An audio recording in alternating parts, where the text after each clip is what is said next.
you tell your wife?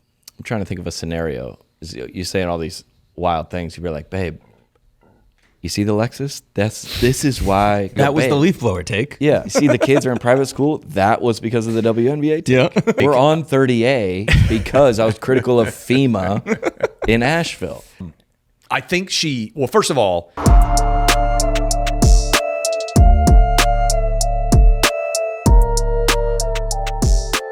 Pod City, baby. We back, ladies and gentlemen. I don't even know what episode this is. 130? 129? 129. 129. Welcome in, everybody. I wonder if somebody listens to the very first one, everyone. Do you think, what percentage of the people listening have heard every single one? Oh, 0. I'd be curious. No way. Comment if you've heard and seen every single episode. Every episode. Yeah. Start to finish. Yeah. Yeah. Because I feel like sometimes people ask me questions like, we talked about that. Mm-hmm. I mean, is there any podcast that you listen to every single one? Every single one? Every one. No, there's nobody. And I listen to pods. Yeah. No, that'd be impossible. There's nobody that I've heard every that'd single be one. Impossible. I've heard every single one of Net Positive.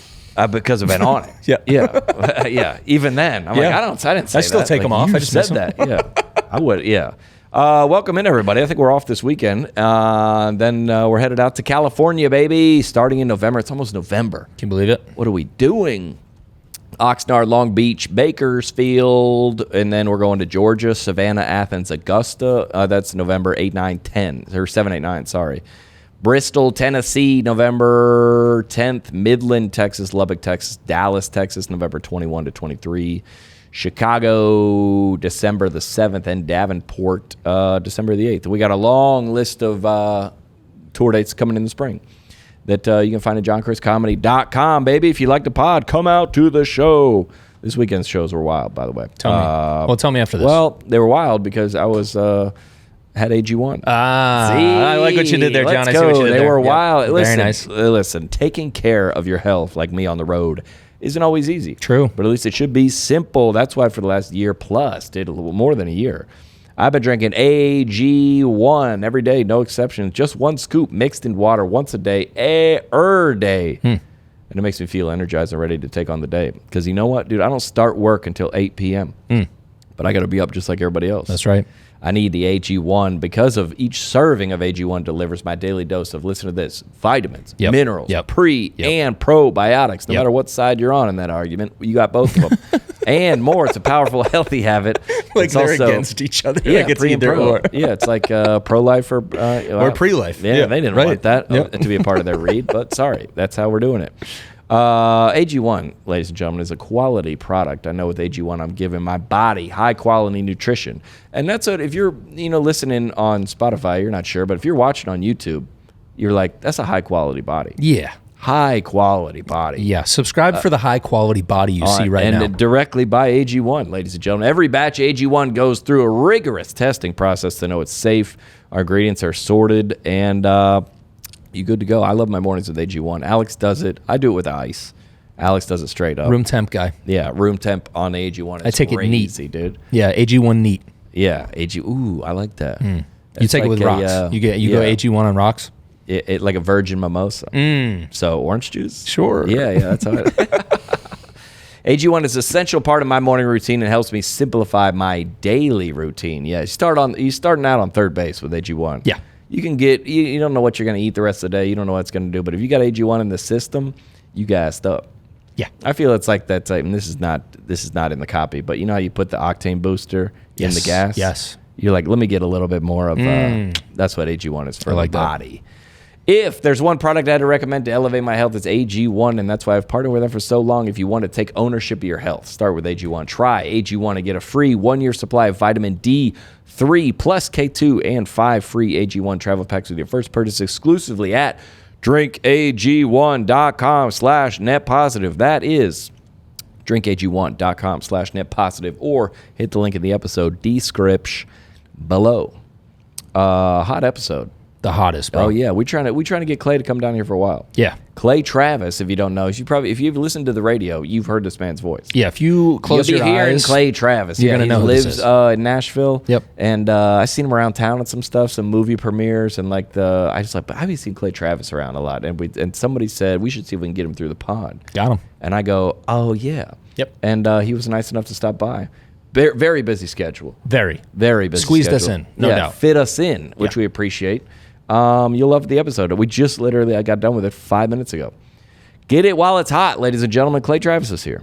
We're in the studio, ladies and gentlemen. You ready to go? Yes, sir. Founder of... Oh, he's got a notification. Oh. He's live right now. Oh, wow. He got a text from Trump.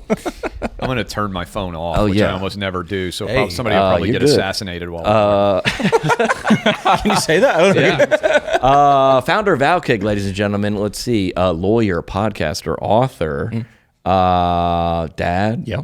Vol fan. biggest radio show host in the country. Yep. We're going to get to that. Yep. All of those things. Clay Travis is here. Thank you. Sure Thank is. you. Yeah, dude. I'm still ecstatic. Nashville local. Yes. Nashville local, Nashville which local. is somewhat of a rarity. Oh, yeah. I am ecstatic because I was at the Alabama-Tennessee game. Yeah. And my University of Tennessee volunteer team that I've been rooting for since I was 5 years old. My grandfather played for General Neyland. Beat Alabama, which has not been has not been a very normal occurrence of late. I am still walking on air as we talk this week. Yeah, you got to wear I wore my volunteer- orange and white Outkick Everywhere shirt you go. specifically to celebrate the big Vol win. And so we're talking in Nashville, and which I gotta think is the represent. best city in America. The Alabama Crimson Tide are having a tough time with the state of Tennessee. They are. They're having a Vanderbilt tough just down the time. road here whipped them a couple weeks ago, and now they're 0-2 in the state. Unbelievable, Vanderbilt. What a run. I know. It's awesome. And I went to law school at Vanderbilt, which I love that place as well. And it's been a good fall so far. Yeah, it's tough to see. Going around Nashville to find a Vanderbilt fan It's part of the because problem is they're saving people's lives at the hospital. That's why. that's partly true. And also, everybody from Vanderbilt, a huge percentage of them leave town. So they? unlike a lot of state university grads yeah, who that are makes like, sense. hey, Yeah. I went to Georgia, I'm going to move to Atlanta, or Yeah. I went to UT in Knoxville, I'll move to Nashville. The Vandy kids just kind of go everywhere. They're like, I'm a doctor in Omaha. yeah, that's Yeah, right. good point. The number Yeah. two, I was reading this recently, and I met my wife at Vanderbilt Law School, so I love that place. She might not love it as much as I do, but because unfortunately for her, she met me there. But I will say it is the number two market. Nashville is number one for Vandy alums. Yeah. Number two is New York City. Wow. Which I think kind of would Really? surprise people. There's no other SEC school, I think, that would have that sort of geographic distribution. Yeah. Well, you don't see when we were all surprised to watch the video of them carrying the goalpost. It was awesome. Or did you go? No, I was out of town. You got to be carrying it. Oh, dude. You got to be carrying it. You know, it was funny. My I mean, you would never think they were going to win. So no, yeah, of course that's not. why And should we go. had a birthday party. I think fall weddings shouldn't exist. I also think humbly you should toss your birthday if it's in the fall and just celebrate it in either the summer or the You winter. don't get one. Yeah, you just have to Yeah. move it back. Unless it's So we Tuesday. were celebrating a birthday party in Michigan for one of my wife's relatives. And so we were up there watching, and I've got three boys. You weren't focused on the birthday party? Well, this is going to be good. I've got three boys, and my wife said, your sons, you know when you're a dad, it's like not your fault. sons. Yeah, it's you not know, her fault. Your sons are watching a football game at the dinner table while the party is going on. You need to go talk to them and tell them that they need to be, more plugged in with everybody else at the table. Yeah. And when you're a dad, and I recognize that is true, but I also simultaneously recognize that I am not the person that's going to be able to convey that as a truth As because everything that, yeah. my wife has had me at Listen, weddings that's a where good I'm point. trying Yeah. to stream games, and I am guilty of that which I'm trying to be policing, and Yeah. that doesn't work very well as a parent. It's like when if somebody said your son got bullied and then he punched him in the face, go talk to him, and you're like, well, Actually, I kind of agree with the choice. I don't hate it. I Yes. don't hate it. Yeah, football. We've talked about that in here before about football games Yeah. in the fall and having like weddings or something like that. Yeah, I think it's super difficult, particularly once you're married yourself, because you can be a little bit more of a jerk when you're dating. Be like, no, I'm not going to do that. Oh yeah, and you got another person in the room. That's right. When you're married, like I've argued, women have a constantly running scoreboard, and you often Let me are, think if this is true. Yeah, I mean, this is what I've found to be true. I've been married 20 years, and I have a fabulous wife, Laura, but they keep score all the time. Wild place to throw a butt. There is a constantly running scoreboard in your wife's head, and you don't see the scoreboard. You're like, man, I think everything is going great. I think, everything is perfect. and then you suddenly find out that you're down like 3 touchdowns. Yeah. With In the fourth quarter. Or you could be down 50 like me and not have any clue because you're particularly tone deaf. Yeah. And then everything just kind of falls apart. You're in and the you realize- timeout. You're like, we're doing great. I was like, man, I think this game plan is really working. I think we're cooking here. Like, I don't know that anything's ever been better. And next thing you know, like, you're just waylaid. So for every married man out there, and men don't keep score in the same way because we're not as smart and we don't keep track of everything. But they definitely know. I think my girlfriend, if she told me she loved me one time, I got that for the rest of forever. I guess she told me once, I'm good. You know what? The other thing, I'll give you a tip. Women, like men think, saying I love you is a big deal, right? Women would rather you say I was wrong than I love you. And men, until you've been like dating or married for a while, you don't get it. The 3 most powerful words are not I love you. It's I was wrong. Yeah. They want you to be wrong and admit that you were wrong. Yeah. More than they want you. Because they probably figure that you love them if you're still with them. And you're trying to get out of jail sometimes. And you're like, but I do love you. They would rather you say I was wrong. Dude, I had one. I thought I had, where was it? So my girlfriend's she's an Arkansas fan, by the way. Oh, okay. Well, that was a tough one for me. Yeah. But we were sitting at somewhere, I think it was in the airport or something. It was at 11 o'clock. And she doesn't follow the NFL much. And she goes, hey, there's an early game. I go, no. There's a noon and a 3 o'clock game. Yeah. There's no early game in the NFL. I was trying to mansplain this to her. Yes. And somebody was playing in Europe. And she got me. She's like, no, it was a game in Europe. That's why I was early. And I was like, this is tough for me. This is an L for me. That is an L. That's but it's also a sign that you might have a good girlfriend that she's aware there is a game being played in London. I didn't think about that. I was like, hey, there's no way there would be a 9 o'clock game because they must have been talking about it. Yeah. She's like, no, there's a game in Europe. And I was like, I'm going to switch my seat. I'm gonna move back to coach. Yeah. Gosh, well, we were talking about before we started that you were talking about you said you don't think you have any controversial takes. Yeah, I think that's true. The women keeping score one's not looking so good right now. I think that one will ruffle some feathers. I don't even think that's controversial. I'm just telling you that's true. I agree with you on that. I'm telling you that's true, and every man who is listening to us agrees, and the only man who's not agreeing is a guy who's listening with his girlfriend or his wife right now. And he's like, Clay Travis, he doesn't have any idea what he's talking about. But if he were by himself, he would be quietly nodding along. So he's just trying to avoid his score getting worse if he's disputing that right now. I think the take of yours that I agree with the most, and I've said for years with me and my cousin Jesse, is the one about the leaf blowers. Oh. Dude. I think they're screwing with me now in my neighborhood because the leaf blowers like at 8 a.m. in the morning. This morning at like 7 a.m. on a Monday, like they are just going full bore, waking me up, like annoying me. And I think it's intentional at this point. Like there is a civilized time to do yard work. Yeah. 9 p.m. is the end, right? Like you shouldn't go well after dark and you shouldn't go before 9 a.m. There's a 12-hour window there where you can do whatever you need to do and be a civilized human being, and yet many people violate this rule. And we haven't figured out how to get those things quiet. No. They're so we need loud. silencers on the leaf blowers. And by the way, people get mad at me and say, be careful with that gesture. People get mad at me and say, you're a diva, 9 a.m. is late. And I think I have criticism of wake up immunity forever.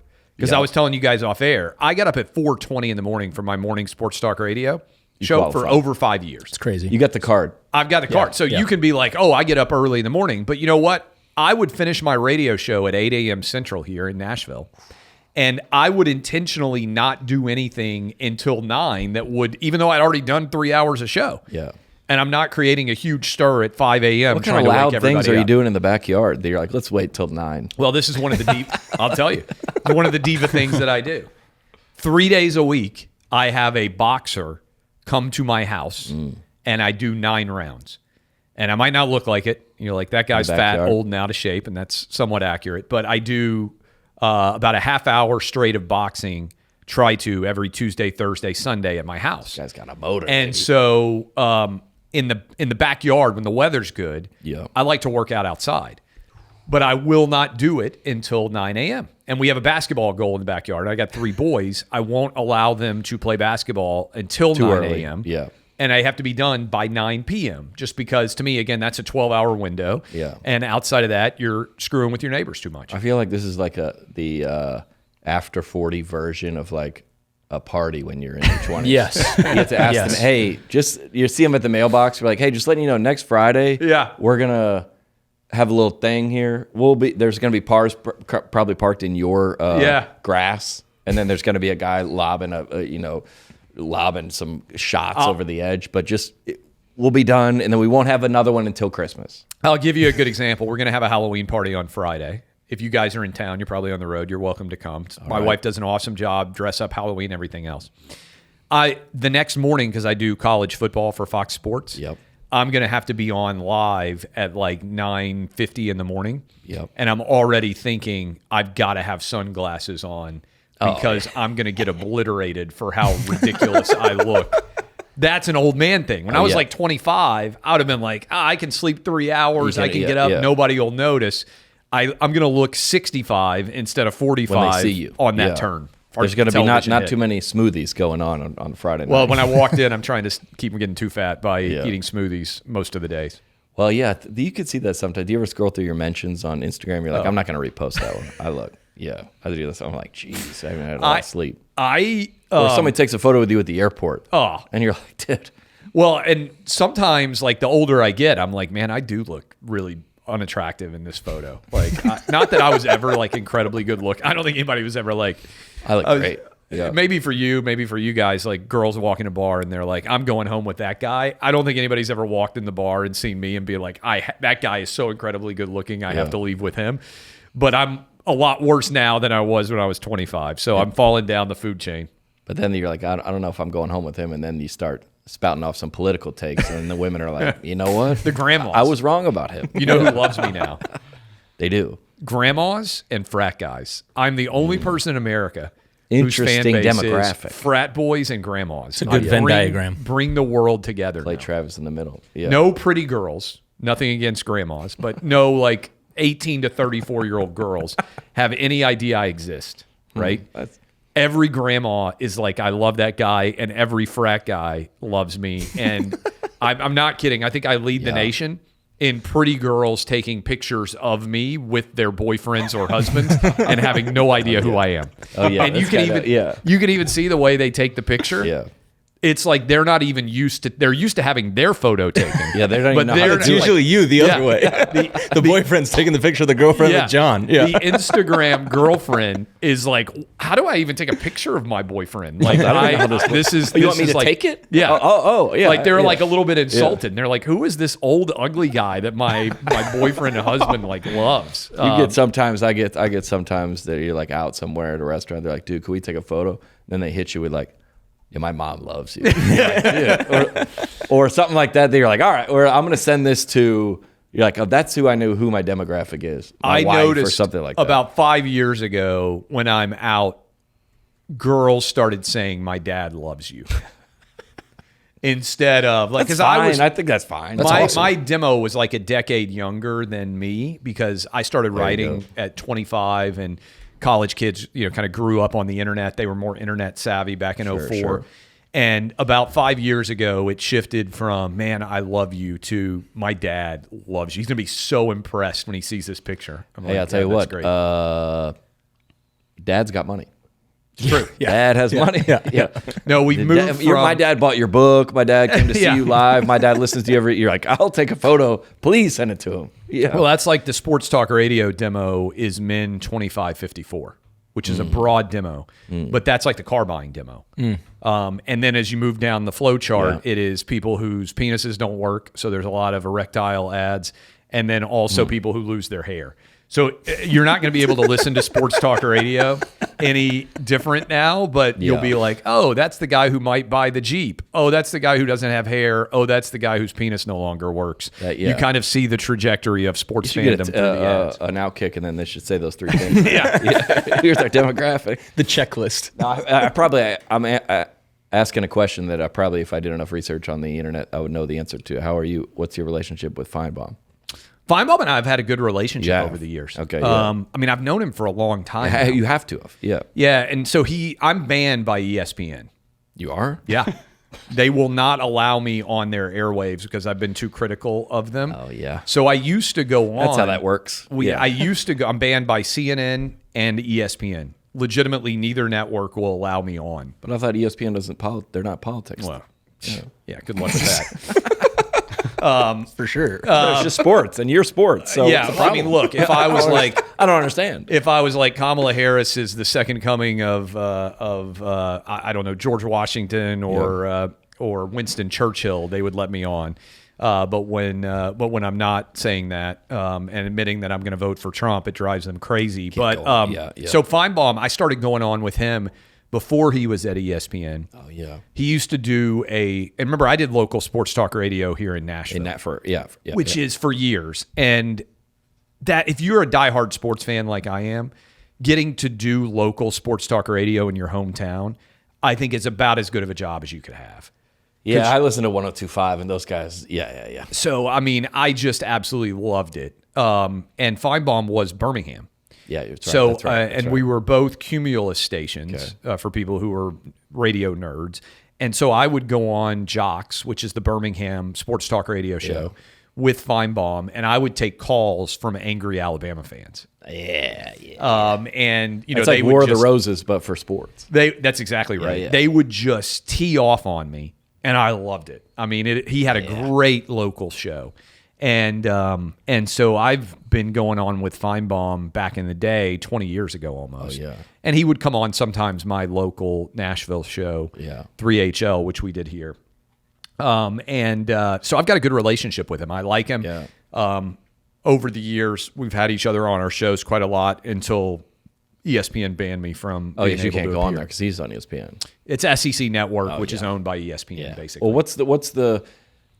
We've talked about this before because we've on this podcast, but me certainly back to 2017, 18. Like when you said people were critical of you or come at you and you loved it. Yeah. What does that? Do you think that makes you different than a lot of other people, and you kind of look for it now, maybe with some of your? I know you don't think you have any controversial takes, but how do you manage to revel in that versus some other people might go dig themselves a hole? Does that question make sense? Yeah, no.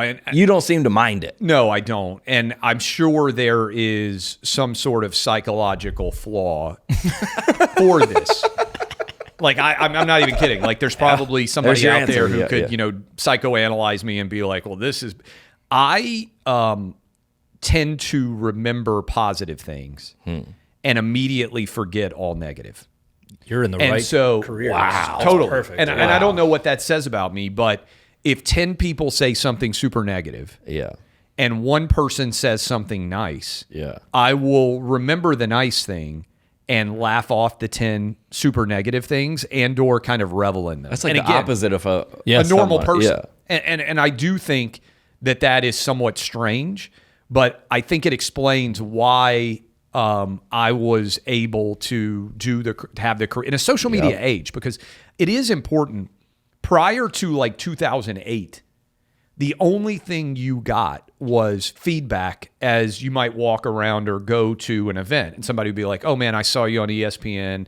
I love live." Walking around was the only, if you had a good take, or if you're on the radio, the only time, or if you wrote for the newspaper, the only time is if you went out. Yeah, that's right. And somebody said, and like if you had been with me, time. It's a totally different time. Yeah. And I kind of started before that. Okay. Because I started writing in 2004 online. Yeah. But I just mentioned Tennessee beat Alabama.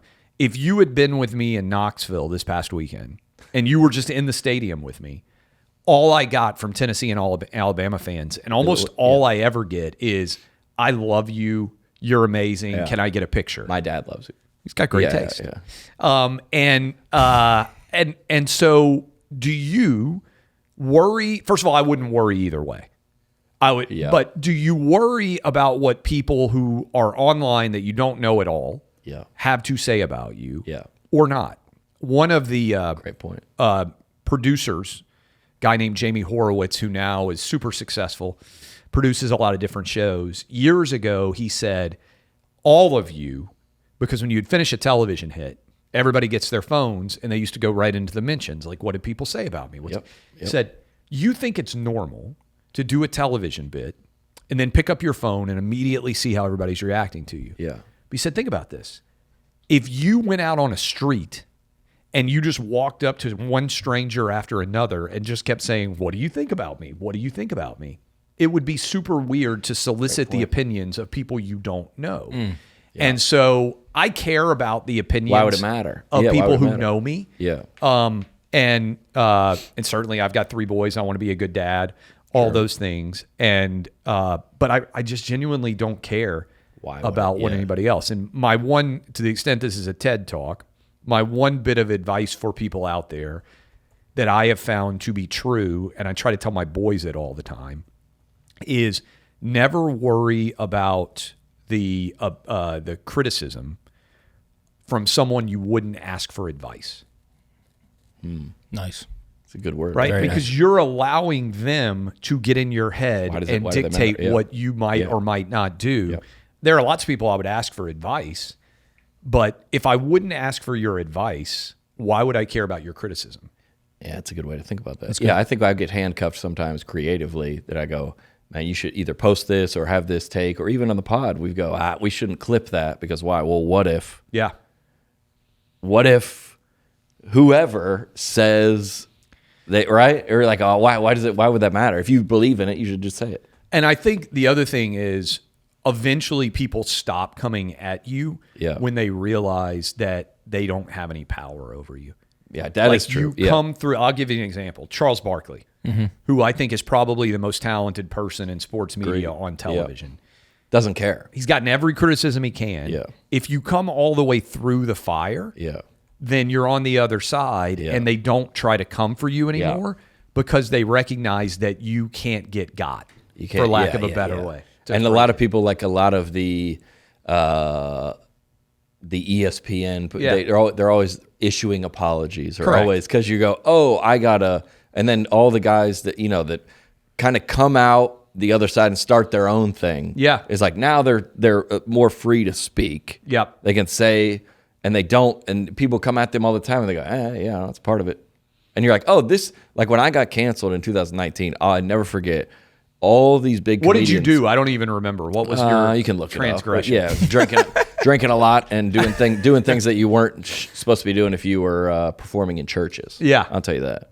But then a lot of the big comics reached out to me, and they were like, kind of like, welcome to show business. Yeah, like this is your sign that you have now. You're a worthy target. You're over here now. Yeah, and there was like a lot of these people that are like, we wouldn't come after them because they're not big. They don't. It doesn't matter. Yep. And then if you I know some people that are in this like apology spin cycle. Never get out. And every time they post something, they go, "Oh, I'm sorry about," and then you can't, like the left, you kind of can't win. Correct. Because they'll eat each other's tail. Well, you know better. It's going to come for you at some point if you're on that side. You know better than me. I mean, I have been arguing for a long time, like going to my point on social media versus real life. In my most recent book, I had an analogy. I think you'll appreciate it. Like Zanies is down the street, right? From where we are right now. And if you or I got in our car and we drove down the street and we saw somebody protesting outside of Zanies with like a sign complaining about the jokes that were going to be told inside of that comedy club, we would drive past, and candidly, I would think that guy's a loser. The guy protesting? Protesting. Yeah. It's like a comedy club. If you don't like the jokes, don't buy a ticket. Don't go watch the comedian. Yeah. But that guy would have been willing to get poster board, make a sign, somehow procure transportation, give his time to travel to Zanies. Yeah. And I'm just using that example. It could be any comedy club in your cities. Yep. Stand outside and protest. And yet stand there. That's the biggest thing. When we saw him in IRL, in the heat, the cold, the rain, whatever it is, and my kids say in IRL, in real life, we would have less respect for him than somebody who gets on their phone, clips a joke, and shares it and tries to go viral because they're offended by something that a comedian said. Why would we treat the person who spends almost no time to put, or energy or effort to have a take on social media more seriously than we do the guy, dude yeah. who is actually putting his actual face, his actual time, his actual effort and energy into sharing his opinion. And so I think one of these problems is like phones just suddenly got in our pockets, and we've gotten used to the idea that anybody in the world should be able to reach us. And we haven't psychologically, They should as be allowed humans, to, but they shouldn't. Yeah. we haven't psychologically as humans allowed to figure out what that means. And so historically, We have it, but we don't. Yeah, we haven't put we it haven't into processed it yet. Yeah. You know, historically, you might get judged by kids at your school or kids at your church or kids in your teams, or like it was face to face. If you did something funny, if you wore something funny, maybe they would make a nickname for you and say you're. And also, whatever. by the way, all of that would be contextualized in your life experience with those people, right? If you make a joke that somebody doesn't like in normal life, they don't say, "Oh, you can't work at this accounting place anymore." Yeah, never. But if you do it on social media, Yeah. somehow it's like, "Oh my God, did you see what Jim posted on Facebook? He can't work as a UPS driver anymore." And I'm like, really? Which is we've always said it makes comedy much more popular because we're the only ones that could say it. Correct. Like they can't. You this is the only era that I've ever been a part of that if you said something on Twitter about whatever movement, somebody could say, "I'm uncomfortable working with so and so. I found his Twitter," and you can get fired. Yeah. That is the example of we don't know what to quite do with it yet. And I'm cautiously optimistic that we're winning in the long term because I think more and more people, to me, it is the height of arrogance to say, I don't like something or someone, and therefore it shouldn't exist. Remove it from my sphere. Correct. Like if you don't like a book or you don't like a movie or you don't like a comedian or you don't like a radio show guy, don't listen. It's fine. But the idea that you should be able to say that person shouldn't exist in the larger marketplace is, to me, the height of arrogance. Yeah. There are lots of things. What exactly are you saying? You're just determining what others should be able to consume based on your individual talents or perspectives, which is so much cockier than there are lots of people I think suck. You know what I do? Yeah. I don't consume their content. That's fine. But you shouldn't say they shouldn't.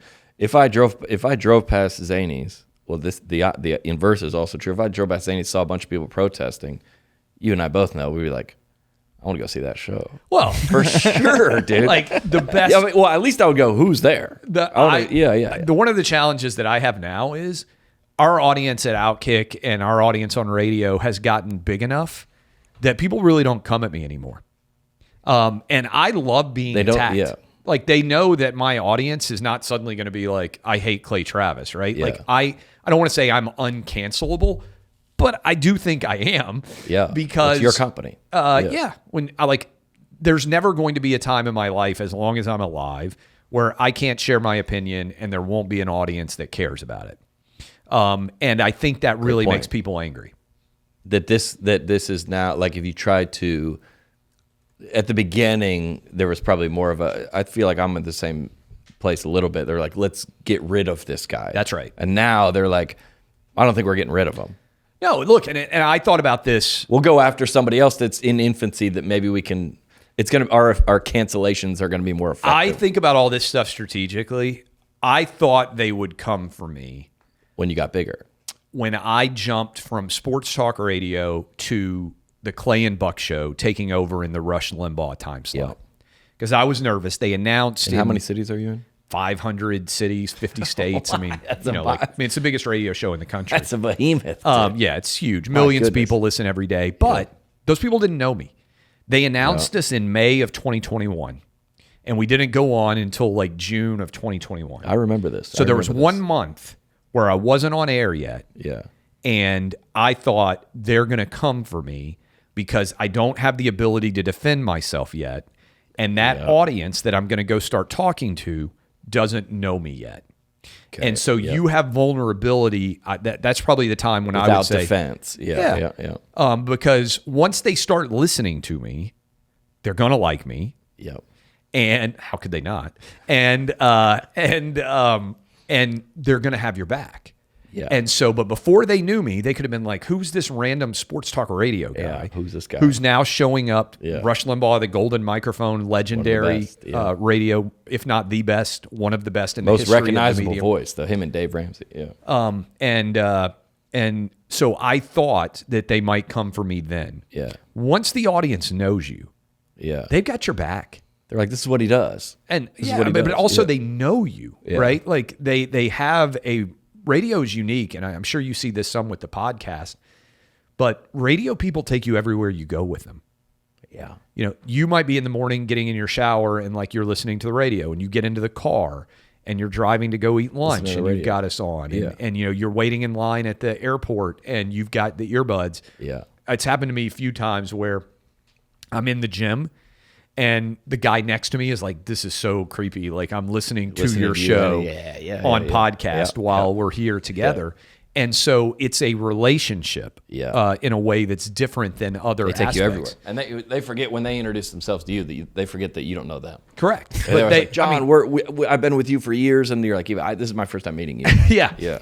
And now I've been around and about so much. I was talking about the Alabama-Tennessee game. People come up to me and they're like, you're not going to remember this, but 8 years ago at, you know, this location we met. And I mean, that's great, but we have developed a relationship. And so I was a little bit nervous that an attack would come then. It didn't. And they can't do anything to me now. Yeah. And what maybe with this, a lot of the takes that you have sports wise and political, whether it's Trump or the WNBA or trans issues or whatever, what is it about what you're saying that people gravitates towards that they don't feel like they're getting elsewhere? Does that make sense? Or you're saying these things, I feel like maybe people are like, like you said, they want to say that at work, but they go, and like it's like Ben Shapiro, Adam Carolla, all these people, and almost similar to Trump in 2016. I lived in LA at the time. Yep. Couldn't find a Trump, and I was traveling all over the country. No Trump sign, no nothing. And then you look at those three guys I mentioned, the biggest podcast. Yeah. And they were like, how come these are the biggest pods, but this is the opposite of when you go outside what people are saying? What you're hitting on is I don't know if that question makes sense. No, it does make sense. And let me kind of take a step back and explain for people out there who might be like, who the hell is this guy? So I started Outkick in 2011, Outkick.com. When I started Outkick in 2011, it was, I love college football. I love sports, kind of zany, irreverent, fun. And then about 2016-ish, it felt like to me the world went crazy. Okay. And in 2011, if I had been saying, hey, by 2024, the Democrat Party is going to be saying, if you're a dude who identifies as a woman, you can play and win a women's sports championship, that would have sounded crazy, right? Yes. In 2011, if you'd been doing this show and I'd come on, I'd say, hey, 13 years from now, there's going to be virtually no Democrat in America who will say, hey, a dude who says he's a girl shouldn't be able to win a championship. Yeah. Outkick is the only sports media site that will publicly share that opinion.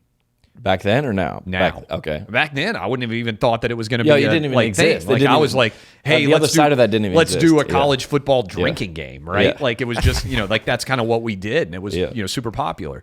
And so what's wild to me is not that we say it. It's to your point. If you're a sports fan, 80 to 90% of men in particular agree that that's crazy. Yeah. Yeah. Only one sports media site in America will say it publicly. And so what we've created is that's a good point. Like a culture of fear. And by the way, you can disagree with me. Yeah. I'm open to the idea that I'm stupid, that my arguments are moronic. Like, if you can make a pitch to me and convince me I'm wrong, I'll change my opinion. But what's crazy to me is that you basically have a knife fight for the 15 or 20% of people who think that should happen over who is the purist in that distillation. Yeah. Yep. And then 80% of sports fans or regular guys and girls are looking around, and we're the only place that will say it. Yeah, so this is what, I mean, I think it matters. If we didn't exist, the argument that the vast majority of Americans agree with wouldn't have a position in all of It America. represented it all. I feel that way about stand-up. Yeah. A lot of these comics since COVID were the only ones. And by the way, they were getting deplatformed or removed from they were just be like, hey, this is, because comics are kind of didn't have anything to lose. Yeah. They were just like, what? You got to wear a mask, and then when you sit down at a restaurant, you can take it off? I feel like comics were the first ones to be like, wait, Well, what? Because everybody was thinking that themselves. and that's what where, you're saying. That's where I don't have a filter. Yeah. That can be good or bad. I'll give you an example of it being bad. Because my wife gets mad at me. I got kicked out of a Little League baseball game. I don't know if you remember this story. My 11-year-old. Refresh our memories. My 11-year-old is playing in a Little League baseball game.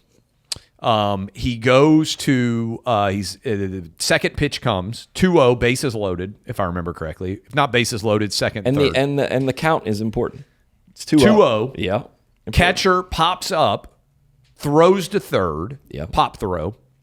Third base kid on third base gets back comfortably. It's not particularly close. Oh, tries to pick him off. Yeah. Okay. All right. The umpire calls my son out for batter interference to end the inning. When he does that, we're 11-year-old baseball, directly behind home plate. What? I just say, because I can't, I almost have Tourette's. I can't not say exactly what I think. Yeah. I just said, you've got to be effing kidding me. And I use the F word. It's a Christian school or no? No. Sorry. No. It's not between the lines, John. 11-year-old baseball. No, it's 11-year-old baseball. Yeah, you're right. That was my fault. I shouldn't ask that question. Shouldn't have said it, right? But I don't it's not like I was I just, in the same way that I would if I'm watching a game at home or watching it in the crowd, I have to emote. Yeah. And the umpire gets up, yanks his face mask off, turns around, and of course he knows me, right? Because I basically, almost every umpire in at least the state of Tennessee has listened to or knows me at this point. And he's like, you could say whatever I'm paraphrasing, but he's like, you can say whatever you want on your radio show. This is live. Oh, a fan. Yeah. Oh. And he was, by the way, he's a fan. But he was like, you can't say that here. You're out of here. You're gone. So he knew who you were before the comment. I feel like he knew you were right there. What's he, 16 and a half, umpiring this 11-year-old he was 40-something years old. I mean, he was, maybe a little bit younger than me, but an adult. Yeah, I tried it. If it had been a teenager, although I've got a story about that too, I umpire. But so I get kicked out. I have to go and stand down the left field sideline outside of the seating area. My wife was so mad at me. Yeah, dude. Yeah. So mad at me. Keeping score, by the way. Mm-hmm. And then, yes, keeping score. Yeah. And then I talked about it. So I was I try to be honest about what's going on in my life. So I talked about it. It turns into this huge story. We have the guy on Outkick. He comes on. They break down the call. the umpire? Break down the call. Break down the call. Grainy cell phone footage I went mom in. on We Instagram. sat down side by side. We hashed out our disagreements. That's unbelievable. And that was that. He said I was wrong. Yeah, no, he did not. He stuck, but he stuck to his guns that he made the right call. And my position basically is, and this goes for everywhere, if an umpire gets noticed, he's doing a bad job. Mm-hmm. Your job as an umpire should be to allow the game to take place without you having to interject yourself into the game. So, also at a basketball game, I was criticizing officiating, which was also atrocious. And my wife was the same, your kids? Also my kids. Oh, yeah. My wife is That's the NBA game. This is, I've gotten better because she's like, you cannot speak because everyone knows your voice. It carries. I can't whisper. My voice just carries. And the guy next to me was turned out to be the supervisor. And he was like, I don't know why you have to publicly say that, in this stands, these guys are doing a bad job. They're not making very much money. And I was like, okay, but let me ask you a question. If you went to McDonald's and you got the wrong order 4 consecutive times at the drive-thru, the average McDonald's worker is not making very much money, but you are being paid for a bare minimum of competence. And if you consistently screw up, I'm not getting paid very much money is to me not an excuse, right? Like I expect for compensation that you're going to do a decent job. Another time I got into it with an umpire as a coach, because I coached a lot too. And the umpire said, I said like, hey, I was right here. You missed this call. It wasn't close. I'm a third base coach. You called somebody out, clearly in, not close. And I said, I just want you to know you got this wrong. And the umpire said, I don't care. Right. Not a good answer. You should care. The only reason you're being paid is to care. And this was like a 19-year-old. I'm like, wait a minute. I understand I'm old and that you're young. You should care. But I don't care when you are being compensated for anything is the wrong answer, whether you get it right or wrong. If he had said, hey, I saw it differently. Hey, I think you're wrong. Like, whatever. That's a judgment call. He was wrong, but I was right. Yeah. But I would have, but I don't care. I get really fired up when you're being employed. And I say this to my boys all the time. If you're being paid to do a decent job and you do no matter a crap what the job is. Yeah. And I take pride in this. I've never had a sick day on radio. We've just talked about this with Matt Walsh. Yep. Yeah. I don't like Matt did a whole take on this, whole take right? on it. Yeah, which is great. It was funny. He's like, "What? You shouldn't have sick day. What are you doing? Those are for kids." I got up every morning at 4:30 in the morning. And there was no backup if I wasn't there to do my solo sports show. The show doesn't happen. Correct. It's dead air. It's literally there's no one there. Yeah. And the way I look at it is my grandfather worked in a freaking coal mine. Yep. I know that there were a bunch of days he got up and he was like, I feel like crap. And he got in and went into a freaking coal mine. Did it? Yeah. All I have to do is sit in front of a mic and say what I think. I'm not saying I'm never going to have a sick day. Yeah. But in 20 years of media, there has never been a day where I haven't shown up and done my job. Now, I've felt crappy. Wild.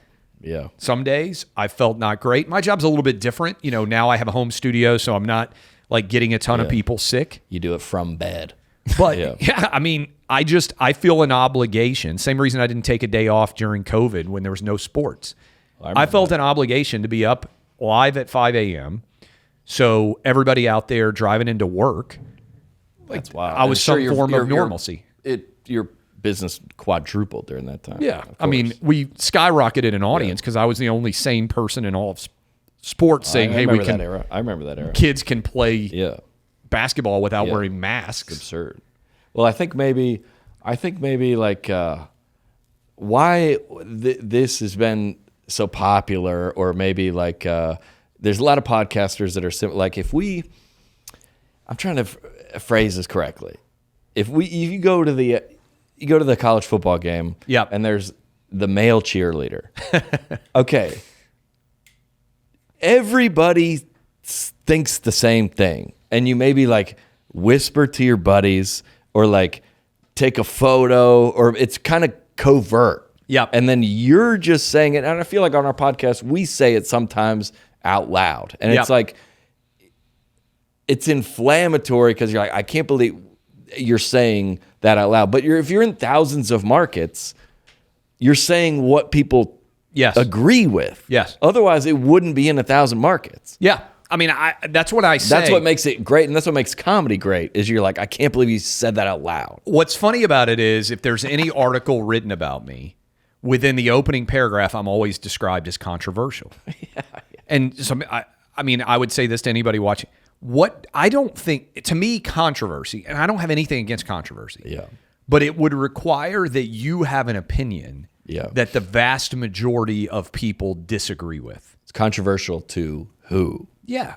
If 25% of people, and I'm a marketplace of ideas, First Amendment guy, right? So you should be able to argue anything. Yeah. But if I said on the radio, I was like, you know what I think gets a bad rap? Polygamy. Yeah. I think we should have dudes married to 4 different wives. Yeah, go for it. Yeah. If 4 women want to marry you, more power to you. Make it happen, right? Yeah. That would be a super controversial opinion in the context of maybe only 20% or 10% or whatever it is of people would agree with me. Yeah. There shouldn't be men pretending to be women winning women's championships. Is a 70% of people at least agree with me. Yeah. That's the opposite. The actual controversial opinion is what people are saying to disagree with me. It isn't the controversial. And that's where I think the media power to get in people's heads, it convinces them that things that they believe that are actually majority opinions are the ones that are controversial. And I think what it does is it scares people. And this, I was saying this to you off air. I understand if you're out there listening to us right now and you've got kids and you're hoping to get them into college and you're making $70,000. You can't say these things because you want to get them. You're kind of locked in. If you lose your job, you can't pay your mortgage. Your kids can't You're kind of having school. Not sympathy, but I understand your situation. I understand why you feel the compelled to zip your lips. I can talk for you. And that's the ultimate privilege that I have. They're like, we'll listen. That's the thing that people come up to me the most. They say, you say what I wish I could. I respect people there. The people that I have no respect for are actually the people who are rich and come up to me all the time and say, man, I agree with everything you say. And I'm like, you're worth $1 billion. You can't be canceled. You can buy anything you want. You can take care of your family for the rest of your life. Yeah, you say it. When I sold Outkick, I became a 100 millionaire. And people get mad at me now for saying that. I'm like, well, I told you when I was broke. Like, I'm rich now. Fair. I can buy whatever I want. I don't have to worry about somebody canceling me, all those things. That enabled me to say, I never have to worry about taking care of my family for the rest of my life. But I was already taking that risk before I had the money. The people that I don't have respect for are the people who are fortunate like me now, who have resources and know that what's being said is BS. And they won't say it because they're worried about, oh, I'm not going to get invited to the charity benefit, or somebody at my kid's school is going to say something negative about me or whatever else. This comes back to, again, do I have a psychological flaw? I just really don't care what people say about me. This week's episode brought to you by Rocket Money. Can you name every single subscription you have? No. Easton? Nope. There you go. I know I can't name all of mine, and I'm not alone. Just learned that over 74% of people have subscriptions that they have forgotten about. That's wild. With Rocket Money, I don't have to remember every sub or worry about forgetting any because I can see them all laid out right in front of me. I be having some wild ones. Most Americans think they spend $62 a month on subscriptions, but the real number is closer to $300. $300. That is a nuts number. That's a big difference. Even if it's just a couple subscriptions, fall off your radar, those reoccurring payments you don't even know about can really add up. What did I do the other day? I got a filter. You know, the new one that makes you, I feel like I'm outing myself every time I say what apps I have. Filter. It makes me into a Disney movie. Oh, yeah. This is my proudest moment. But it says talk about your personal experiences. Yeah, I just can't believe you picked that one. Me and my girlfriend, I did this thing where you can go into you can be in a Disney movie. Cool. I'm not proud of it. That's cool. I said it. Doing it with her is cool. Well, I did it by myself. Yeah, okay. Managing finances can feel complicated and time-consuming, right? But it doesn't have to be. Rocket Money simplifies everything, making it so easy to see exactly what's happening with your finances, track your spending, and give full control of all of it right from your phone. Rocket Money is a personal finance app that helps find and cancel your unwanted subscriptions, monitors your spending, and helps lower your bills so you can grow your savings. Who's not trying to do that? Right. Everybody trying to do that. Rocket Money has over 5 million users and has saved a total of $500 million in canceled subscriptions. Save members up to $740 a year when using the app's features. That's unbelievable. Listen, ladies and gentlemen of Net Positive Community, stop wasting money on things you don't use. Cancel unwanted subscriptions by going to rocketmoney.com/netpositive. That's rocketmoney.com/netpositive. Rocketmoney.com. I'll say it again. / that would be a wild link. Rocketmoney.com. Rocketmoney.com/netpositive, or hit the link in the episode description below. This week's episode brought to you by Manscaped. I got to tell you about the chairman. This episode is brought to you by Manscaped, and everybody knows that the global leader, ladies and gentlemen, in men's lifestyle and grooming. Every man knows the unbeatable feeling of a fresh barbershop shave. They ain't wrong about that. Introducing Manscaped's newest innovation. Listen up, ladies and gentlemen. The Chairman Pro Electric Foil Shaver. The game-changing tool that brings the luxury of professional shave right to your home. Unbelievable. I got a couple of their gadgets in my on my cupboard. You got a full arsenal? Is it a cupboard or drawer? I think it's a drawer. In a bathroom? Mine's in a drawer. In my drawer, yeah. The Chairman. It stands out. Well, it's a versatility and precision is what makes it stand out. Yeah. It comes with 2 interchangeable skin-safe blade heads, and that's what I need. People be saying my skin be looking good these days. It's because of Manscaped. It doesn't irritate me. And if you want even more precision, on the right side of the bracket, listen to this, there's a precision lock. When you lock it, the blade head sits firm so you can achieve a more precise shave. Ooh. That's unbelievable. I don't know if I was even aware of that part. Who says no to this? Yeah. What dude says no to this? Because Guys beards with are bad in now. beards. Yeah. Yeah, beards are in. Yeah. But not just any. You can't just grow it long, and you can't shave it. You got to do it in between. Mm-hmm. That's how Manscaped's got you dialed in, baby. It even has a travel lock if it doesn't actually turn, so it doesn't accidentally turn on in your bag. Because I be traveling. Yeah. And I'll need zzz coming from my bag. Through TSA. Because through TSA. Get the Chairman Pro today and experience the shave that is as smooth as you deserve. Get 20% off plus free shipping with the code NETPOSITIVE at manscaped.com. That is 20% off plus free shipping with the code NETPOSITIVE at manscaped.com, or hit the link in the episode description below. Explain the bet with the WNBA bet again. Because you were that was like, what is that, a year ago? Yeah. And what did that you say? That went mega viral. I said it a while back, and somehow it got clipped by a member of the Las Vegas Aces, Right. which at the time is evidently a women's basketball team that had won a championship in the WNBA. All right, what did you say? I said that a good boys high school state champion Okay. would beat the WNBA champions. Okay. And my initial claim on it was that I would put $1 million of my own money. Of the 100 million. Yep. Yeah, which is like 1%. So it's like it's like somebody who's worth $100 putting $1 down. All right. So that I would put $1 million of my money, and I would bet that the boys would win. And if the WNBA, a boys team of my choice, Yep. and if the WNBA team won, Yep. I would give them $1 million. Okay. If they lost, I wasn't even asking for the money. Yeah. I just said that the high school boys should get the $1 million from the WNBA. They didn't. They were under no. Yeah. Okay. They could win it, but And they couldn't somebody lose. else could put up the $1 million, sure, like sure, whatever. sure. I'm not even trying to make $1 million yeah. on it. I'm just saying I'll put the stakes in the table. If I'm wrong, you get the money, my money. If I'm right, then you give a money to the boys, right? Right. And I don't even think that's remotely. By the way, I don't even think they would win by 40 or 50 if you let me pick the team, right? A high school. Because yeah. a good high school boys team, maybe any state high school boys team, but I don't know what the South Dakota state champs are actually like, right? Well, those teams that like Bronny James play, whatever the Oaks Christian or whatever. Any big state, they're right? throwing alley oops from half court. And like I don't know when there's only Wyoming might have 1,000 boys playing high school basketball. They may not be very good, but Florida, Texas, where we are in Tennessee, they would roast them. Well, I said I will put it on pay-per-view as well. And it will be, and I stand by this. Everybody make money. It would be the most lucrative women's basketball game of all time. I'd watch it. Would you pay $20? Yeah. Yes, you would. There are millions of people who would pay $20 to watch that. In fact, there would be huge parties. It would be the most watched and most lucrative Buffalo women's Wild game Wings of all would be time. packed. Yeah. Oh, yeah. And I would roll in with my $1 million in cash and stand there on the sideline. I would play it up, briefcases, whatever you need.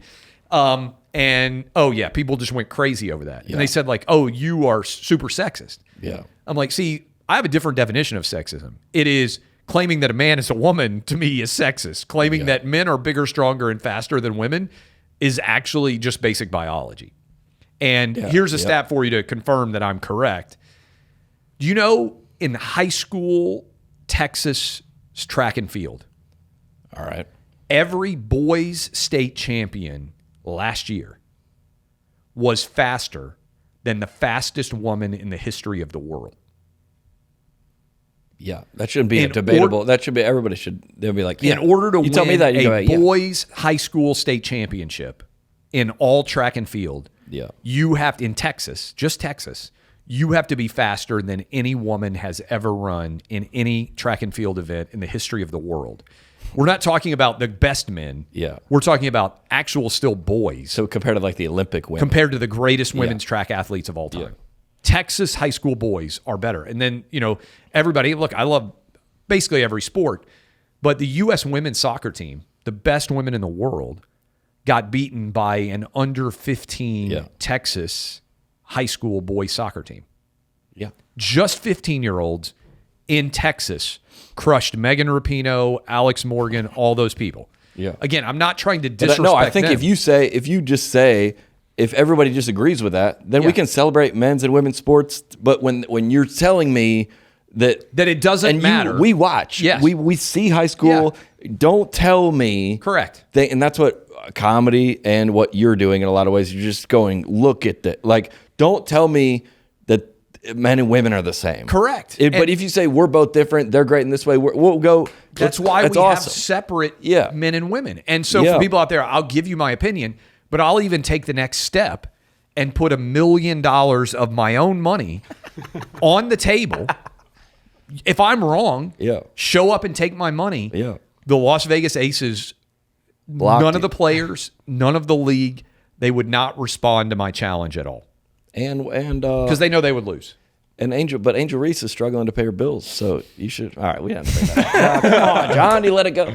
What was what sparked the idea to step into politics as well as sports? So, first of all, I'm super opinionated. That's not. But No, you? COVID, honestly, it became impossible to distinguish the two. And so before COVID, it also became the case when you had all these athletes getting into politics, when Colin Kaepernick and all these guys were speaking out, you had a choice as an opinion guy, like I was. You can either pretend that none of that exists, or you can wade in and talk about the conversations that everybody's having. And I'm not a guy who pretends that things don't exist. Like I will address the elephant in the room. And then during COVID, guys, March, April, May, June of 2020, no sports are going on. I'm on for 3 hours every morning.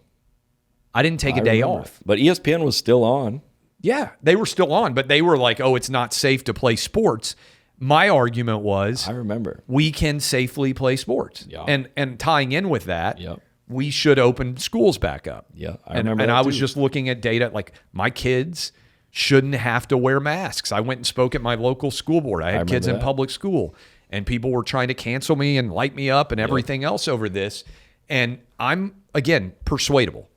So if you show me data and analytics, what I love about sports is in a world where everything is fake, you either are better than somebody else or not in sports. Pretty objective, Like teams are going to line up. Best man or best woman's going to win. We'll that's see. What's great about sports. Yep. And so I started arguing, we got to bring back sports. We got to open schools back up. We got to let kids play high school football. We got to, and a big part of that was, and I know for guys out there, you guys really get it. I think there's a lot of women who get it too. Teenage boys are knuckleheads. Yeah, they don't need to be. They need to be out there. They need the structure of coaches. A lot of them don't have great male figures in their lives. Yeah. Every single one of us knows kids who stayed eligible in high school and graduated because of sports. Yeah.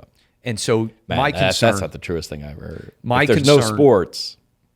You lose, and this is what nobody wants to talk about, we lost millions of kids that just dropped out. Never came back. They just never came back. Yeah. And if we had kept them in school, maybe they love basketball, maybe they love football, maybe they love soccer, whatever it is. Yeah. Everybody knows somebody. Science class. Right. If you're like, hey, no more. And you hope that light bulb is going to come on for knuckleheads at some point in time where you're like, hey, you know what? I'm not going to make the NBA. Maybe I should pay attention in chemistry class a little bit more. Just so I can do the college. Just so I can find a way to eventually be able to make a better living. And so I'm still furious. And by the way, I was a public school kid in Nashville. The kids who suffered the most weren't the private school kids or the people who could get tutors or the people who had reliable Wi-Fi at their homes and could get online. Yeah. It was the kids who live in rural areas whose mom and dad aren't always there, who might be getting raised by grandma or grandpa, that don't have Wi-Fi at their house. We're barely hanging on as it was. I had a teacher come up to me in May of 20, and he said, Clay, I'm in, I think it was rural Kentucky. Yeah. He was an AP history teacher. And he was like, man, I have these kids who have every disadvantage on the planet. Yeah. And they are having right now to drive and sit in McDonald's parking lots so that they can get on the Wi-Fi to be able to see the history reports and lessons that we're giving out. They are sitting in parking lots. There's no way. Yep. Sitting in parking lots if they're fortunate enough, because on their laptops trying to see the history lessons that they need to be getting. These are kids who are doing everything right, and we failed them. And it's like nobody wants to talk about it, and I'm still angry about it. But that, to answer your question, is how I ended up spending as much time. Look, the other thing is I'm getting older. I'm 45. It feels weird to rip an 18-year-old publicly. Just candidly, like they're like getting to be my kids' ages. When you're 28 and you're doing sports, it feels more normal. When you're 45 and you're like, how'd that 18-year-old miss that block? You're like, you're the asshole. I got to look in the mirror. You're the jerk, right? And so our recruiting class, you're like, dude, these kids I are love 16. it. I mean, I just talked about how excited I am that Tennessee beat Alabama. Yeah. But the perspective, and you can leave college, somebody's going to win the Super Bowl. Yeah. My life's not going to change based on who wins the Super Bowl. Yep. Whether kids get good educations. Yeah. That affects has a huge impact and on the future for the world. Yeah. And so I felt like I have this opportunity, and do I want to spend the rest of my time advocating for whether Dak Prescott deserves a max extension on his contract? Like, should Dak make $150 or $220 million? I got a really strong opinion on this. You wouldn't go to city council for that. You would, you would for your kids in the future. So I don't know where that leads down the line. Yeah. Maybe things come back to normalcy, and sports is kind of the toy chest of life, and I can just go back to it. But in the meantime, I feel like nobody else is making the arguments that I was making, and still there aren't very many making them. And so that's the answer. It's a good question. That's how it happened. Well, I think and first of all, there shouldn't be a problem now with the Wi-Fi's because Kamala's going to take care of that. So all right. So my bad. Yeah. No, she's in charge of the Wi-Fi. Or Elon Starlink. We wanted to ask you about Trump at McDonald's. I loved it. Yes. I just think that's legendary. You're a comedy guy. Yeah. There's about 10% of Americans that are their brains are so broken by Trump that they have lost the ability to just laugh. Facts. And when I saw Trump, the first thing I saw was a still photo of it. Yeah. In a McDonald's apron. Hilarious. Still wearing his red tie. Objectively. At the fry thing. Whatever you think of him politically, that's objectively funny. That's funny. And what I love about comedians is if you overthink a joke, it fails, right? Yeah. You can tell me better on this. Trump's at McDonald's. I trust my instincts. Like if I see something and I laugh, that's funny. I don't go back and try to be like, let me try to figure out why I thought this was funny. Is it because of my sexist upbringing or my, funny. Like it just is funny. Like I watched the first video I saw of you on 30A. Oh, classic. How many people have watched that video? Oh, millions. Dude. Millions. I watched it and I was like, this is hysterical. I didn't know who you were. I immediately grabbed it and I shared it with everybody I know who goes to 30A. If you get which it, is basically every human being that I know that lives in the Nashville area. In the 100 area. million era, all your friends are going to 30A. And so, but I saw it and I was like, this is so perfect, right? Yeah. And I didn't sit around and think like, why do I think this is funny? You're just like, it's funny. Like analysis is the enemy of humor. Or growth or development or anything. Why? Right. And that's where I don't have a filter. You may disagree with me, but I'm going to say exactly what I think. And one of the things I think that's challenging about my critics is so many of my audience now, and I'll be curious if this has ever happened it's maybe a little bit different for comedy. But what initially when people would attack, people think when they attack me, they're like, oh, Clay Travis said X, and oh my God, this is out there. What I have found is a huge percentage of people that like me now became aware of me because somebody said they hated me. And we have this idea, I think it really is instructive in media in general. We have this idea that when somebody says they hate you, everybody who sees their thing saying they hate you is going to agree with them. Yeah. But about 30% of the time at least, somebody watches that and they're actually like, I kind of agree with what that guy said. Yeah. You're like, oh, who is this guy? Yeah. You know, I want to see more from this guy. And so the people who come up to me, a lot of them now say, you know what? I used to hate you. And then I started listening and I was like, I kind of agree. Like over time, people come around and get convinced. So I think Portnoy is one of those guys too. What's that? Portnoy is one of those guys too, I think. Where I think a lot it's of people had an idea about him, then they got into one of the clips that got sent around. Next thing you know, they're like, that was kind of a compelling 10 minutes, Dave. I like that. Yeah, and you go, which is why there is no negative like unless you are facing jail time, there's no such thing to me of negative publicity. And even if you have enough money, get out of that. Yeah. That's true too. No, I think Portnoy, I think you watch what he does, and you can't. He'll show the receipts. He'll go, I may not have made the bet, but he's the same way I feel like as you. Like if I'm wrong, tell me. Yeah, and he'll come out sometimes and be like, I was wrong on that. And I say it all the time. I mean, I think that's one where to your wife or to your listen. I mean, I've been married 20 years. I mean, she's agreed with like 3 things I've ever said in 20 years. What? She doesn't subscribe. Yeah. Well, it was funny. I heard Clay talk about it on the radio. She goes, When I used to do sports talk radio, this is when we had no money, like worried about paying mortgage locally here in Nashville. She'd probably be fun to interview sometime, but she was like, I didn't listen to the show.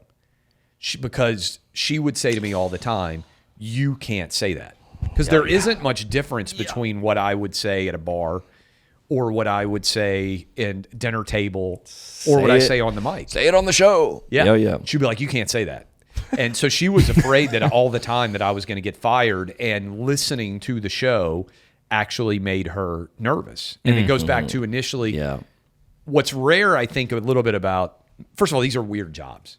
There's not really a precedent for it, really. She makes fun of me because I have a home studio, and usually I'm in a room all by myself. Yeah. But I will be on the radio gesticulating, like with my hands, like moving, as if there's an audience there. They can't see me. But it's a weird thing. Nobody can see you on the radio. Yeah. It's a weird thing to sit down in front of a microphone and talk. Yeah. And most people, they tiptoe up. The analogy in sports, if you play football, they talk about linebackers who play downhill. Most people naturally don't want to hit full speed. Like they tiptoe up, they try to take angles. I'm a little bit on social media. You want to tiptoe in there. I'm a little bit rare. I just go full speed. And again, I think there's all sorts of psychological flaws that I probably have in my life. But I think it makes pretty good radio. Now, do you tell your wife? I'm trying to think of a scenario. You saying all these wild things. You'd be like, babe, you see the Lexus? This is why. Because give me some advice, because I'm kind of in the same spot. That was the leaf blower take. Yeah. You see, the kids are in private school. That was because of the WNBA take. Yeah. Can we get away with this or no?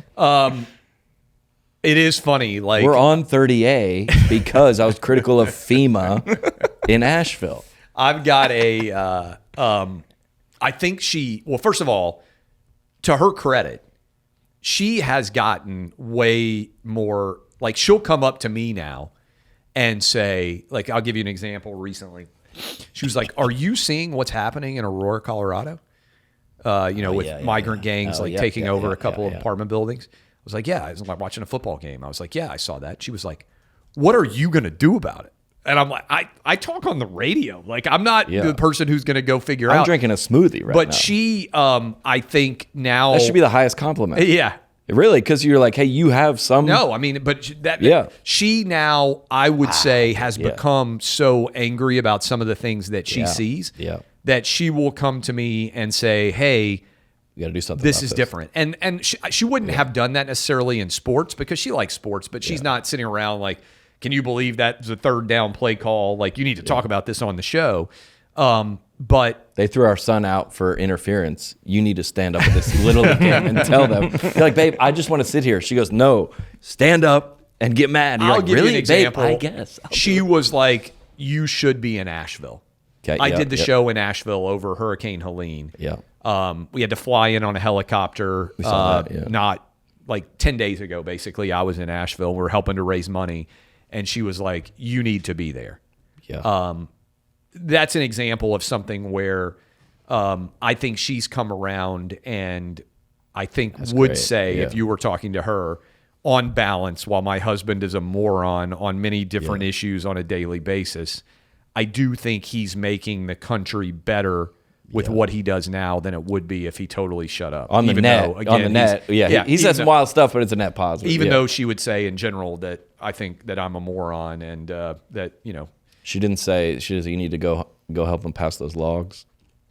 how ridiculous is that video? Well, the thing about that is hold on, we're running out of time. But the thing about that video is we all watched it and we go, we'll play it, but you've already seen it. You go, they posted that sincerely. Yeah. Like as if we are, look at us doing, and that's what these voices are. And a comedian and a we're kind of doing the same thing. Yeah. We're looking at the world and we're going about it. And you go, no. And just if like everybody, the same thing with the male cheerleader or whatever, we all saw that. Yeah. And go, come on. And they posted it sincerely. That's the wild thing about it is like, how is this controversial if you stood up and said it? Come on. Or we'll make fun of it on this podcast. Yeah. If you don't have, we've been arguing for this for a long time. If you don't have this voice in the culture from somewhere, keeping the other side, because they say when the left is in power, the right needs to shut up. It's like, well, it's going to switch around. And you should have the dissension, whether it's your guy in power or the other. Somebody should say, if the FEMA is posting, look at all we're doing to help, it shouldn't be just an echo chamber of everybody saying, thank you, you're amazing. Somebody should be like, my take on it, I've been saying this for years, is that terrorists aren't funny. yeah. And what I mean by that is, imagine back in the day if you're sitting in a terror camp, and I don't know. Yeah. Yeah, surely they have camps. Are there like really funny terrorists? Like Yeah. when they're sitting around, can Abdul really make people laugh like crazy? Yeah, probably I not. think the answer is probably not. All right. Because my theory is absolutism Yeah. is the enemy of humor, right? There has to be some nuance. Whether, I think there are tons of people, I wish there was somebody who could really make fun of me in a way that would make me laugh. Yeah.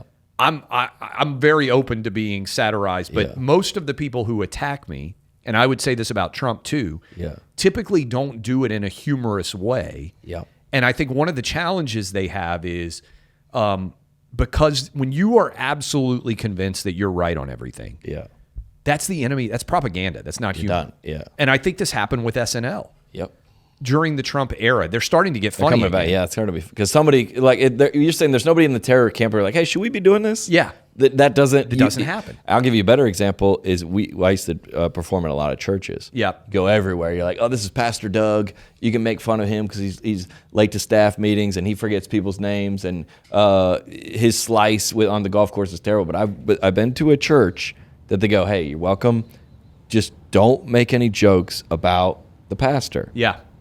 And I go, that church is doomed. Correct. So you're saying staff meeting on Monday. Yes. If he's going, hey, I should bring a Tesla on stage and light it on fire, and no one's allowed to be like, you're done. Eventually. Correct. Eventually. That's what you're saying. Your voice and my voice and all these people's voices to go, huh? Like the court jester. Yes. He goes, now that was an important role in the kingdom because the king would just say, and everybody would be like, but they weren't allowed to say it. Like, did you watch Trump at the Al Smith dinner? Yeah. It's really funny, right? Very funny. Yeah. Like, I don't whatever know. you think about Trump and the McDonald's thing too, I don't think Adolf Hitler would have shown up and like delivered Big Macs if McDonald's had existed in 1930s Germany. Yeah. I certainly know. You're kind of that is correct. You're kind of being tongue in cheek about it, but there is no joking about the Fuhrer. Yeah. Like the person who is a dictator. There's no joke. Puts somebody in prison who is mocking him. Yeah. Or her. Yeah. And so when you look around, you can't even say it. You can't say that's it. right. Yeah. Comedy should be puncturing the veil of authoritarianism. Yeah. And when you can't make jokes, and when the people in power can't laugh, I actually think that we're in a very dangerous place. It's terrifying. For and everybody. so, Yeah. again, like Trump doing 27 minutes at the Al Smith dinner being really funny. That's a long time. I got to do 27 minutes tonight. And I'm trying to think about what I'm going to say. Yeah. And the situation with Trump showing up at McDonald's, it's objectively hysterical. He did a press conference from the drive-through window. No teleprompter, I don't believe. He just, yes, correct. Yeah. He just has a great sensibility, and I think he has good timing and the ability to puncture through the news cycle. Yeah, I think that's a good way to say it. I wanted to ask you one more question, because you have Trump going on Theo, Dave Ramsey here in town. You've talked to him, and then you got like the Nelk boys. He's gone on, and then Kamala goes on Call Her Daddy and a lot of what do you make of podcasters, regular people being influential in the election of the free world versus like the era of Tom Brokaw? He was the only one who allowed to. You think that's good or bad? I think it's good. The regular people, they're going on regular people's I think what it pods. represents, like, let's use 60 Minutes as an example. Yeah. They talked to Kamala Harris for 45 minutes. They only aired 20 minutes of it, and it might well have been edited in a strong way. Yeah. I do 3 hours of daily radio. We post a transcript of the entire show. Yeah. I would hope none of this is going to be edited. It'll go out for better or worse. And people will be able to watch it and listen to it in totality. Yeah. I think whether it's, the podcast on either side, my opinion is what is desperately desired now is not agreement, it's authenticity. Yeah, I agree. And I think what the podcast universe has created, and I would say the internet universe in general, is people don't watch your comedy because they agree with everything you say, but they think you're being an authentic version of yourself. That's a good way to say that. And I think that's why people watch or listen to what I say. And I think what the politicians, who oftentimes are very inauthentic, are trying to do is draft off of the authenticity of the interviewer to create something better for them. And I'll just say this. One reason I love long form is I think it's hard to listen to somebody for very long and not like them. I've said that about every guest we've had in here. I always want to be like, let's go on tour together, or let's, after an hour, you go, that's my guy, or she's my best friend. Whereas if you cut 2 minutes of this interview, somebody or any interview, it's an inauthentic version of the larger conversation. You say, listen to the whole thing. I always say, like, I hate taking stuff out of context. Listen to the whole thing. And I think there's a desperate demand for authenticity. What I say to my team all the time at Outkick is what I found works is smart, original, funny, and authentic. Everything we do, I call it SOFA because it's an acronym. If you can hit on all four, it's a home run. But if you can't get at least one of the four, we shouldn't do it. Throw it out. And I think that the internet is a great test, weighing test, and everybody's competing for time, and everybody's busy. And who do you want to spend time with? And I think smart, original, funny, and authentic wins over time. And then if you have somebody come up, if whatever candidate or whoever position of power comes to a pod and they say, well, we need to approve that before it airs, that they like the idea of authenticity, but like I remember I've gone on pods where like, I mean, you kind of clip that in a little bit of a disingenuous way, but that's part of the game. That's part of going on. So you go, Trump or Kamala say, hey, we'll come on your pod, but the 60 Minutes, you go, well, immediately when Theo had a pod with Roseanne or something, it got taken down. I immediately go, well, I want to listen to it. So if the 60 Minutes was 60 minutes and they aired 25, what do I say? What's the other 20? Well, yes, what's the other? That's what I want to hear. And then, why do they not want you to see or hear that? Let me decide if I think that the interviewer was being disingenuous, or I'll decide. But when you say the public, that was big in COVID and we got to finish, but when they say the public can't know this information, that's very disrespectful. It also defeats the entire purpose of a democracy because the entire purpose of our nation is everybody hears every argument, and then we show up and decide which argument we like the best. So when you're telling me you're not allowed to hear the whole argument, that is going to defeat our overall decision making. There's no foundation to start. it's happening less, but they would edit. Like I remember we had Senator Rand Paul, we had Donald Trump on. I've interviewed Trump 10 times now. Wow. They took down our interviews on YouTube. Who? YouTube.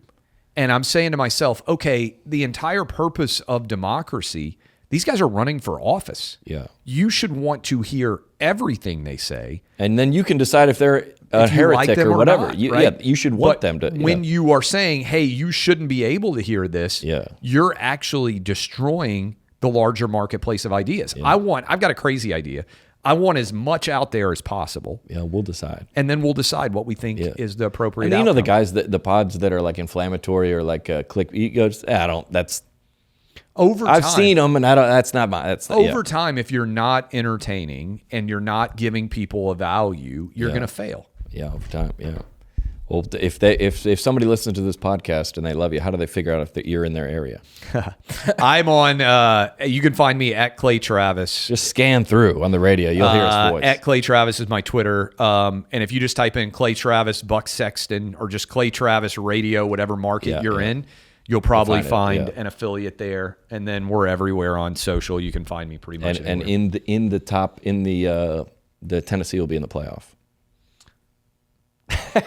Your lips to God's ears. I would. We'll see at the national championship. Your girlfriend's an Arkansas fan. Yeah. Tennessee shouldn't have lost to Arkansas. They shouldn't have lost to Arkansas, but so they'll be around. You know, I would like to think Tennessee can finish 10-2 and only lose to Georgia, but after losing to Arkansas, they could lose to Vandy, Mississippi State, or Kentucky. Who knows? When's Tennessee Vandy?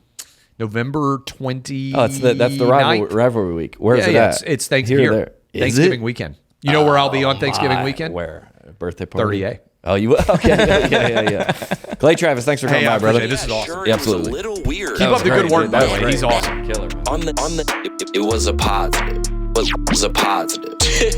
You cannot be serious. On the net, it's a positive.